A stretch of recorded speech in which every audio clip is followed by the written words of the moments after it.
शिवशाहीर बाबासाहेब पुरंदरे. शिवचरित्राचा ध्यास म्हणजे बाबासाहेब पुरंदरेंचा श्वास. सह्याद्रीच्या कडेकपाऱ्या आणि शिवरायांच्या गडकोटांचा धांडोळा घेत अखंड शिवकाळात रमलेल्या या शिवशाहिराचं अवघं आयुष्यच शिवमय झालंय. शिवशाहीर बळवंत मोरेश्वर पुरंदरे यांनी आपल्या लेखनातून आणि व्याख्यानांमधून शिवचरित्र घराघरात पोहोचवलंय. बाबासाहेबांचं मूळ गाव पुणे जिल्ह्यातलं सासवड. तरुणपणीच बाबासाहेब पुरंदरे पुण्यात आले. पुण्याचं वैभव बनले. इतिहासाची लहानपणापासून आवड असलेले बाबासाहेब भारत इतिहास संशोधक मंडळात संशोधन करू लागले आणि इतिहासातच रमले. राष्ट्रीय स्वयंसेवक संघाशीही त्यांचा जवळून संपर्क आला. काही काळ त्यांनी आचार्य अत्रेंच्या वृत्तपत्रांमधून लेखनही केलं. माणूस साप्ताहिकात त्यांनी काही काळ काम केलं.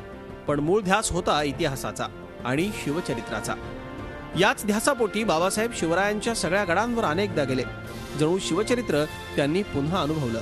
इतिहासाबद्दल अभिमान, संशोधक वृत्ती, संयम, चिकाटी यांचा संगम साधत बाबासाहेबांनी शिवचरित्र सर्वसामान्यांपर्यंत पोहोचवलं.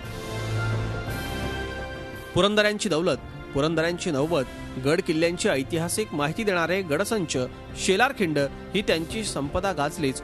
पण इतिहास घडवला तो राजा शिवछत्रपती या ग्रंथानं. 16 आवृत्त्या निघालेला हा ग्रंथ घराघरात गेलाय.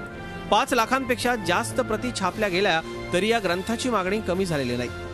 तसंच गाजलं ते जाणता राजा हे महानाट्य.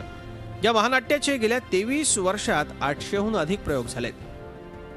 बाबासाहेब म्हणजे खऱ्या अर्थानं इतिहासाचे भाष्यकार आहेत. इतिहासातले आदर्श आजच्या पिढीसमोर ठेवून वैभवशाली भविष्य घडवण्याचं मोलाचं काम शिवशाहीर बाबासाहेब पुरंदरे करतायत. इतिहासात राष्ट्राचं शील शोधायचं असतं ही दृष्टी त्यांनी नव्या पिढीला दिली आहे.